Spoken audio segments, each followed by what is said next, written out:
In the early 2000s, Activision was in its prime with its superhero gaming license, developing some MCU tie-in games such as Incredible Hulk game, which was actually very widely received among audiences, the MCU tie-in movie Captain America game, which I enjoyed vastly as a kid, Thor, God of Shit, and 2 of the Robert Downey Jr. Iron Man tie-in games with some very weird, odd dialogue, and some very odd graphics to say the least.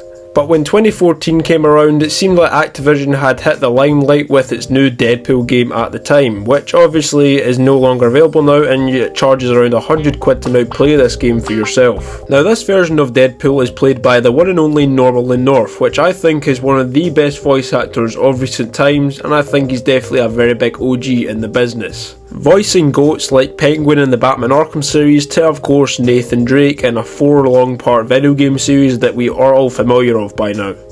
This version of DeadPool is completely ripped straight from the comics. His wits, his craftability, his attacks, his puns are all extremely similar to how he was portrayed in the comics, and of course how Ryan Reynolds portrayed him in both DeadPool movies. But however, this game seems to actually make Deadpool more of the anti-hero hero rather than just the hero, because he is a little bit devious at sometimes and he isn't even afraid to kill and to get what he wants, which is kind of like what Deadpool was in the comics. And I'm glad we still have that version of the character that is not just with Ryan Reynolds but is also its own thing within this video game, which I also really like. As I said, Deadpool is very well known for breaking the fourth wall within the games and the comics, and of course the Deadpool movies, which was kind of like revolving around the character by now, and it's really one of his own personality traits in itself. And Deadpool definitely revolves around the character of the player as we are playing this game, and he is essentially just shouting at us to actually push this button or steer us to that direction, etc., or kick this guy's ass. I mean, he's pretty much aware that he's in a video game, which is pretty funny. There are multiple X-Men characters that make a really great appearance throughout this game, especially including Wolverine and Rogue. And Deadpool and Wolverine have just about the same banter as much as they do in the comics. And also, this is not Hugh Jackman Wolverine, this is 5'11" midget Wolverine. Yeah, sorry.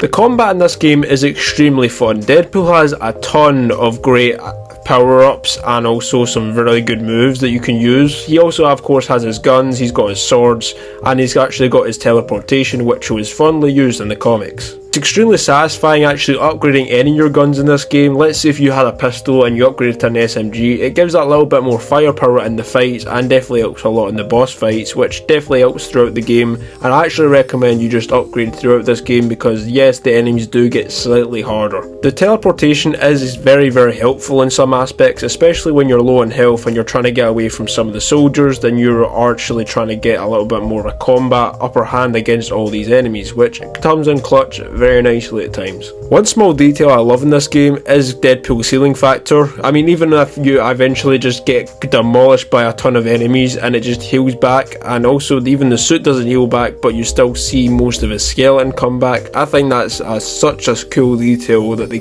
didn't need to add in this game, but they kept it in anyway.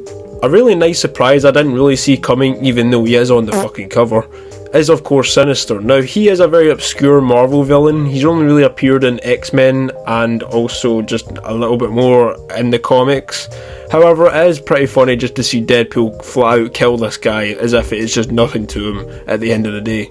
I'd really like to see this guy in more X-Men media, including possibly Deadpool and Wolverine if he does show up. I mean, hell, just make him the main villain of Deadpool Wolverine. I mean, we could be just saving that for later, but hope to God he does make a live action appearance in the MCU at some point.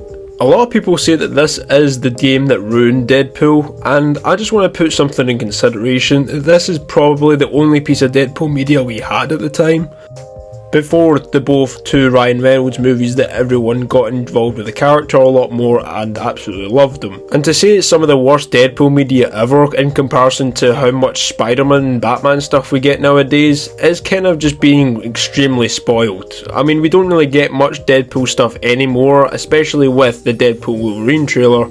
But besides some movies and comics, what else do we get of these characters? And I think with Deadpool, it's only becoming a rare occurrence to actually get a Deadpool game for once in a lifetime. They haven't even remastered this game yet, let alone try and give us any other piece of Deadpool media other than Ryan Reynolds' movies. So I think by saying that is a little bit too far-fetched.